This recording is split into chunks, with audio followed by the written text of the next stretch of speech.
উম, আমার কাছে তো কঠিন মনে হচ্ছে না।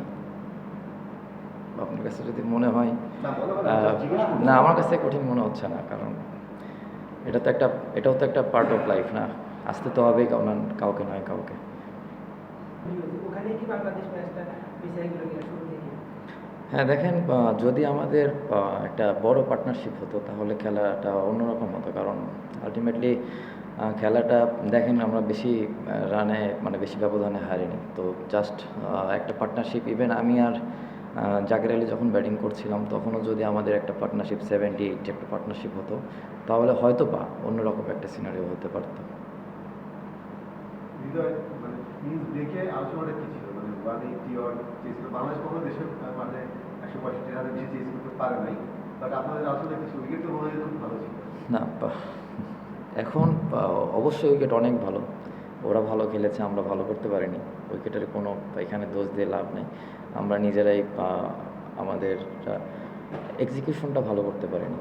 আর্লি কিছু উইকেট পড়েছে, যেটা বললাম একটু আগে যে যখন আমরা খেলাটা ধরেছিলাম আমি আর জাকের আলী, তখন ওই সময় আমাদের উচিত ছিল যে আর একটু খেলাটা যতটুকু নিয়ে যাওয়া যায়, তাহলে হয়তো বা আমাদের ওটাই লাস্ট প্লেয়ার ছিল, তাহলে রিশাদ সাকিবের জন্য ইজি হয়ে যেত জিনিসটা। আমার কাছে মনে হয়েছে যে ওরা দুজন ক্যাপাবল, অবশ্যই ভালো ব্যাটিং করে দুজনের, সাকিব রিশাদ।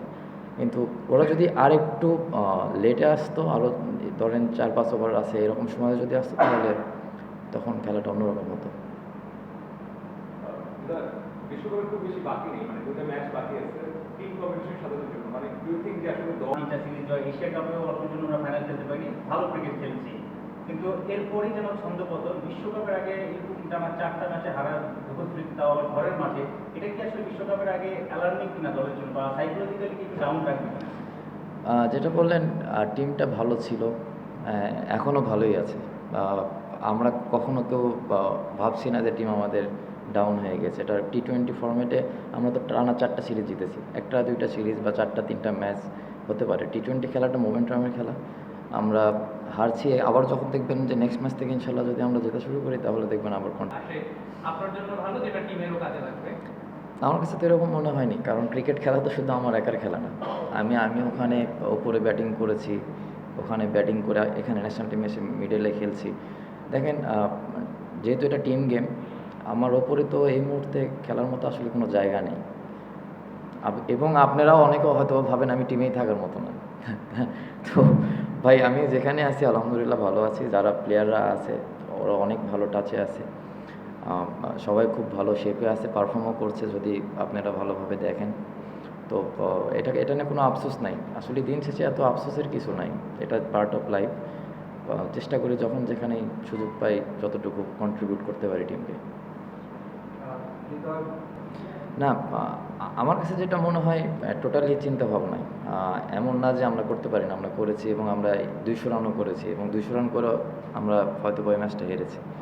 তো চিন্তা ভাবনা যদি আমাদের ঠিক থাকে, এক্সিকিউশন যদি প্রপার ওয়েতে আমরা ডেলিভার করতে পারি, আমার কাছে মনে হয় যে এটা তেমন ইজি হবে না। এবং আমরা তো এমন না যে আমরা 200 রান বা 180 রান চেস করিনি কখনো। অনেক প্লেয়ার আছে যারা এগুলাতে ইউজ টু। তো আশা করছি যে এখান থেকে আমরা যত তাড়াতাড়ি সম্ভব ভালোভাবে ওভারকাম করবো ইনশাল্লাহ। হৃদয়, মানে আপনি বলছিলেন যে প্রপার এক্সিবিশনটা করতে পারিনি হয়তো বা, এর আগে আমরা সিরিজ জিতেছি 3টা ব্যাক টু ব্যাক। মানে এই মাঠেই আমরা মুসলিমদের কাছে হোয়াইট ওয়াশ হয়েছি, আবার হারলাম। মানে এটাকে আমরা ব্যাটিং উইকেট, ব্যাটিং উইকেটে আমরা দেখেছিলাম যে ইন্ডিয়াতেও বাংলাদেশ একবার ব্যাটিং উইকেটে খুব একটা বড় স্কোর করতে পারে নাই, 190-200 যেটা অনেক করতে পেরেছে। ব্যাটিং উইকেটে কি আমরা একটু কি মানে ফেল করছি বা কোনো ধরনের কোনো সমস্যা আপনার কাছে মনে হচ্ছে?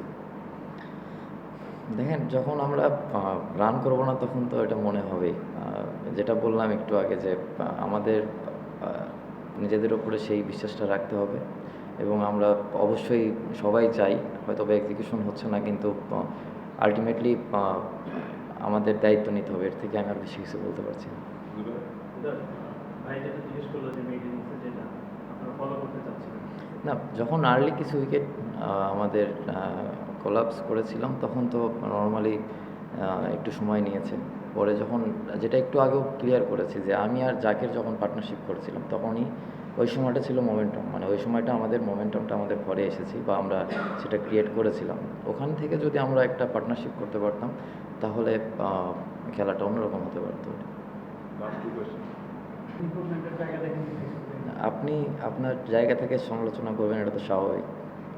এটা তো আমাদের হাতে কন্ট্রোল নেই। আপনারা যত ইচ্ছা সমালোচনা করবেন, এটা আপনাদের রাইট আছে এবং আপনারা করেন। এখান থেকেও পজিটিভ দিক হতে পারে, তো আপনাদের দুই একটা কথায় আমাদের তো অনেক কিছু চেঞ্জ হতে পারে। অবশ্যই এটা পজিটিভভাবে দেখছি এবং আমি রিকোয়েস্ট করছি যে আপনারা অবশ্যই যুক্তি দিয়ে সমালোচনা করবেন। মানে কিছু সময় আছে না যে আমাদের বাঙালি আমরা অনেক সময় একটাতে শুরু করলে ওটা নিয়ে চলতে থাকি। জিনিসটা এমন না, অবশ্যই করবেন।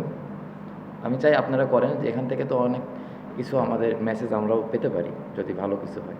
মিডল অর্ডারটা আপনি কিভাবে দেখেন? মানে মিডল অর্ডার ব্যাটিং এ আপনি ওই স্ট্রাইক রেট বলেন বা শর্ট সিলেকশন বা মানে খেলার অ্যাপ্রোচটা বলেন, সেখানে কি আরো ইমপ্রুভমেন্টের জায়গা দেখেন? শুধু মিডল অর্ডার না, শুরু টপ টু বটম সব জায়গায় ইমপ্রুভমেন্টের জায়গা আছে আমাদের। যখন ইমপ্রুভমেন্টটা হবে তখন আমরা ইনশাল্লাহ ভালো কিছু করবো। কিন্তু আপনি বলছিলেন যে যখন মাথার উপরে 180 রান থাকে, এটা একটা আলাদা মাইন্ডসেট ক্রিয়েট করে মানে খেলার ক্ষেত্রে।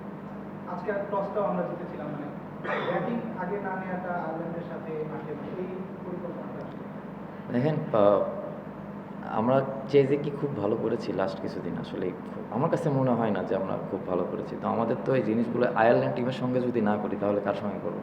আলটিমেটলি তখন আপনারাই বলবেন যে এই টিমে এই অনেক কিছু আপনারাই বলবেন। তো আমি মনে করি খুব ভালো কল ছিল এবং সবথেকে বড় কথা ডিউ ছিল মাঠে অনেক। এই ডিউটা ফ্যাক্ট। এখানে যেই টিম আসবে না কেন এরা টসে জিতে ফিল্ডিং করাটাই স্বাভাবিক।